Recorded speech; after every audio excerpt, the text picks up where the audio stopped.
Knowing your own body and how you feel on a day-to-day basis is crucial to living well with COPD, and especially important in spotting and managing flare-ups of the disease, often referred to by doctors as exacerbations.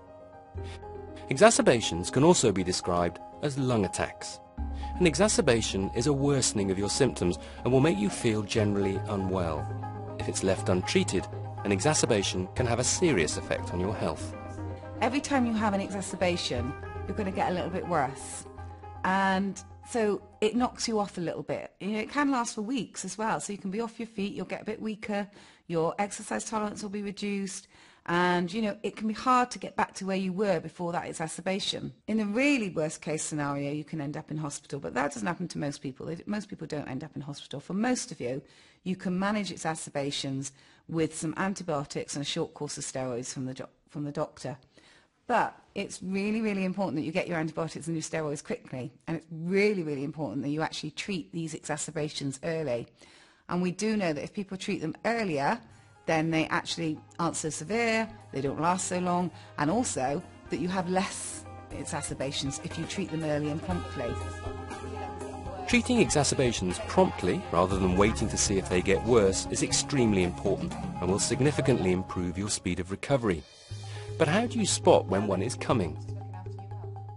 It usually starts with a bit of a cough. I cough anyway, but more of a cough. I've got less energy than normal. I feel generally unwell.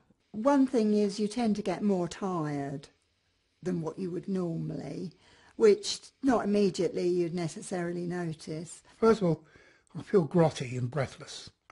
And then I start to cough. Now, I don't normally cough. But when I start to cough, I start bringing up phlegm, and it's usually just white, ordinary stuff. But when I get an infection, it starts to change colour. Some signs of a flare-up can be difficult to recognise if you're already feeling generally tired and breathless. However, there are some key indicators to look out for that will only happen with an infectious exacerbation. So if your sputum is normally number 2 colour. If there is a change in the volume or colour of your normal mucus or phlegm, ask your nurse or doctor about phlegm charts to help you recognise what the changes are for you.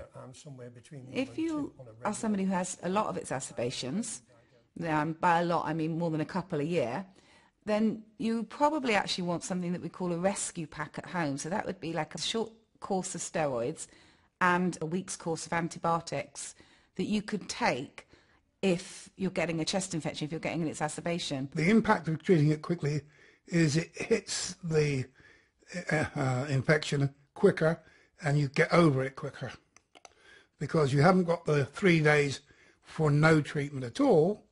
You're treating it. I might wake up and want to think, oh, I've got one. I can tell I've got one. I'll take it now. Although I still go and see the doctor, or I'll contact the COPD team and tell them what I've done, it's important to take the antibiotics at the first sign, because it gives you an early start in fighting the infection that you've got. The key to managing exacerbations effectively is to spot them early. Keep an eye out for how you feel daily and take note of any change in how tired you are or if you feel unwell. A very good indicator of an infection is a change in the colour of your sputum or phlegm, so make sure you watch out for this. Talk to your doctor about having a rescue pack of steroids and antibiotics at home. It can be very useful to have the medications to treat a flare-up with you for when you need them. Although most exacerbations are caused by infection, not all are, and some may not require antibiotics. Treating an exacerbation promptly, rather than waiting to see if you feel better, means you're much more likely to make a quick recovery.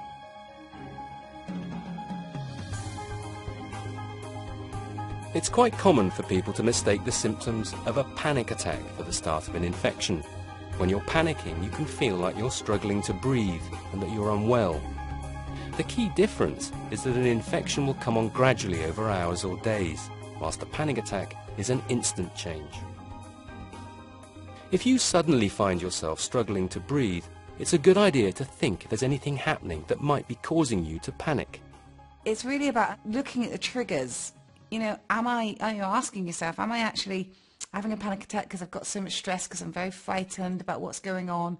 Or is this actually a chest infection. The longer you have the disease, the easier it is for you to tell yourself what it is, you know, whether it's a panic attack or an infection.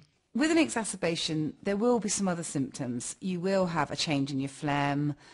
It won't be just your breathlessness. You might have sore throat. You might have a temperature. So with an exacerbation, there'll be some other physical symptoms that are going on. Understanding the difference between a flare-up and a panic attack can be helped by monitoring how you feel. Spotting a change in your condition is much easier if you keep a record. Lots of people with COPD find it helpful to keep a diary of how they feel daily to help detect any changes in their health. I decided then to start a diary. I actually call it my Feel Well diary. If I'm having a good day, I'll say, yep, feeling well, you know, managing well, everything fine. Even if I feel a bit off, not feeling myself today, got a bit of a fuzzy head, I'll even put that in. Because then tomorrow I might just be back to normal, because it's easy to forget. These tools all help me manage my own illness. The British Lung Foundation has produced a self-management pack to support self-management. This is only available from your nurse or GP, so you'll need to ask them to order it for you. Panic attacks can sometimes be mistaken for exacerbations. The longer you have COPD, the easier you'll find it to spot the difference. But a good general rule is that an exacerbation will have some physical symptoms that go with it, such as a change in sputum colour, a sore throat, or more coughing than usual. Always check for your physical signs before taking any medications. Keeping a diary of your condition on a daily basis is a good way to monitor your health and check for any changes. The British Lung Foundation can provide you with a health diary as part of your self-management plan. Ask your doctor for more details.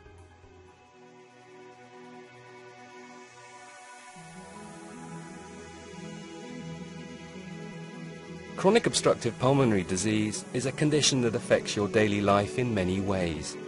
But as we've seen, with careful planning and some changes to your lifestyle, it's possible to continue to live a full and active life. You will have to do some things differently, but if you learn how to self-manage your COPD effectively, you can continue to be active, enjoy quality time with your family and friends, and do many of your favourite things. You don't have to do it alone. The British Lung Foundation can help with everything, from quitting smoking to your local exercise class. But your greatest asset is yourself.